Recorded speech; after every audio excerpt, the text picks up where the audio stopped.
talking to you live from the castle room. That's what they call this room. The people that lived in the house beforehand had some little girls. So they took this bedroom and they made a little mini loft thing, play area. And I'll show you. Hang on. There's Mowgli. I put him up there. You come in, there's Snow White, Aladdin, and up there is in pencil, you can't really see it, is Princess, but that's kind of high up there, so I didn't get to that. And then you come around here, and there is Rapunzel's, I don't know if you can see it. See the pencil drawing? I think it's Rapunzel leaning out of that window up there. It's a cubby hole under there. It's really cool. Brian put in, where is it? They have little lights that can change color in there. Ariel.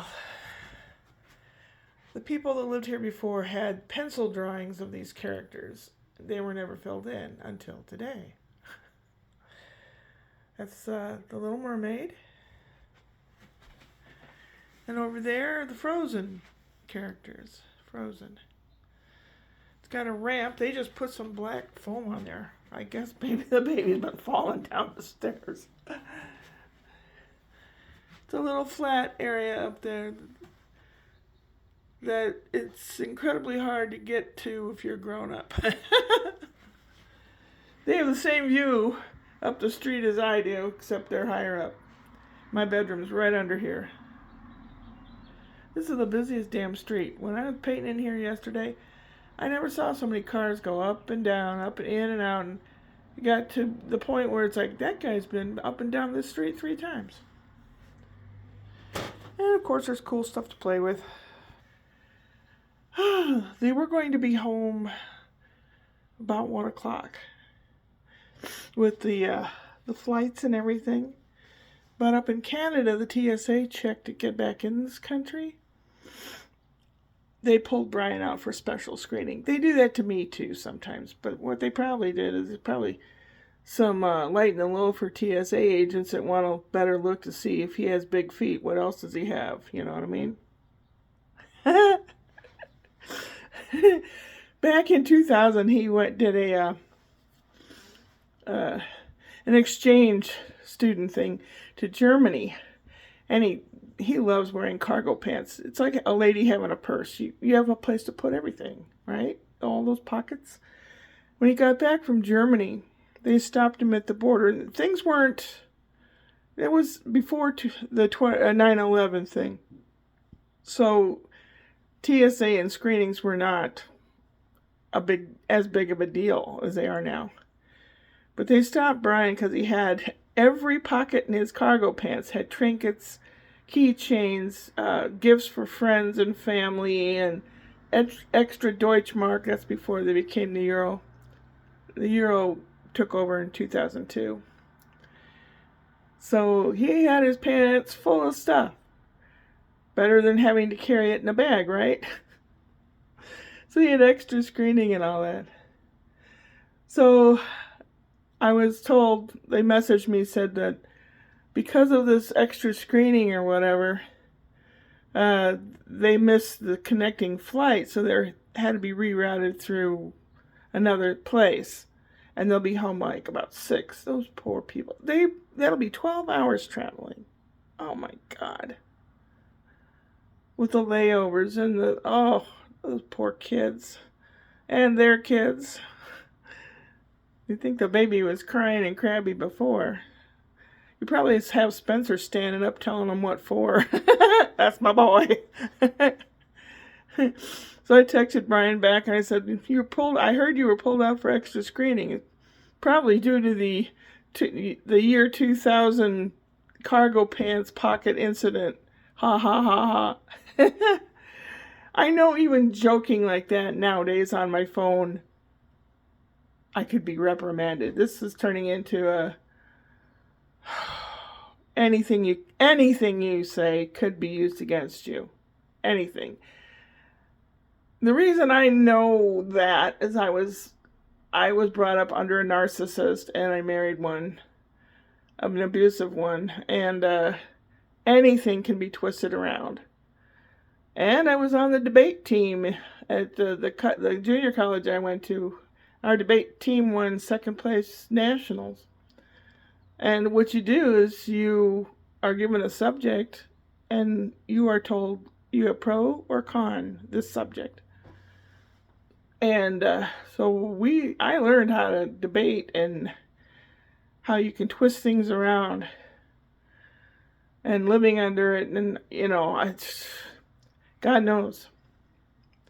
And then AI, and then taking little bits and pieces out and editing, it can make anything look anything. So, I was going to rinse Brian's truck off. I still might. I might have to go to the store to get one or two things. Oh, I need vanilla. I made a coffee cake this morning, and because my microwave convection oven doesn't bake quite like a real regular oven, then it was soft in the middle, gooey, so I put it in the microwave and zapped it for about 5 minutes, and now it's crunchy. Well, you eat biscotti that way. I'll just dip it in my coffee. Oh, gotta put this room back together because I moved a little play table out of the way so that I can paint this stuff up. It's going to be a bloody hot one today. Really bad. We talked costumes last night at rehearsal, and I don't think I have the right kind of pants. I'm going to be wearing this apron, so it covers up mostly whatever shirt I've got on. So I think I have a couple real plain shirts. I'm not sure how many different outfits. I do have a house coat, not a house dress. He said, do you have a house dress? And I think he means the kind of dress that June Cleaver wears in Leave It to Beaver, the housewife dress. I don't. I used to, but I don't anymore. So the grocery store is right next to a thrift place, so I might pop around and do that. Get all this stuff in order, cook up the beef stroganoff and put it in their refrigerator. They need milk. They were going to get back early enough to go to Costco. Not now. They're not. So I told them that they'll have new milk and dinner in the fridge for them. The eggs they said I could use and a couple other things that were in there I didn't touch. With whatever they want to do with them, whatever. That way, if the eggs are still good, they can have eggs for breakfast, so without having to go to the store first. And I think they've got cereal, so as long as they have new milk, I think they'll be okay. Doggos have been really good. They're sleeping now, or they're outside. It's really quiet in here. It's so quiet. So quiet. I told the house, tonight they come home. So enjoy the quiet. Oh boy. How long have I talked? I don't know, too long probably. 8 and almost 9 minutes. Okay, well. Downloading, uploading, whatever it's called, it takes so much longer these days. I don't know why. Strain on the grid, maybe, I don't know. Or the phone or the computer, whatever. My computer, I need to go through it and figure out what the hell is wrong with it. And also I need to dump stuff waiting to be trashed, dumped in the phone. And we're on a family plan, so I think some of the amount of pictures and stuff that are taken is shared, the amount of usage. I'm not sure. So if Brian's taking a shit ton of pictures, then it might be clogging it up. I don't know. We'll see. Now I gotta put this back. And what time is it? Oh, I don't know. 11:30 in the morning. Not bad. Proud of myself for doing it and getting it done.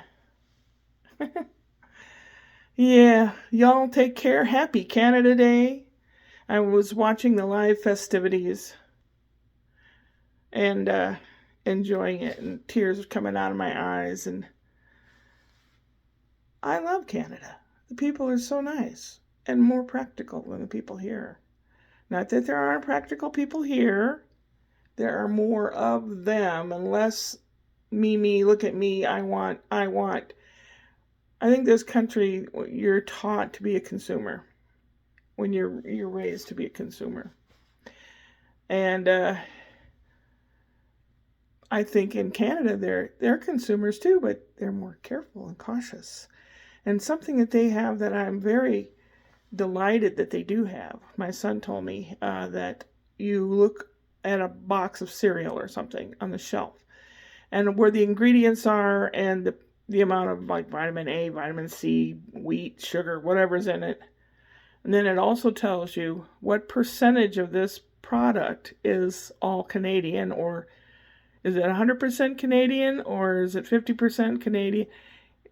Some ingredients, like something with coconut, they don't grow coconuts in Canada, so it might be like 5% non-Canadian.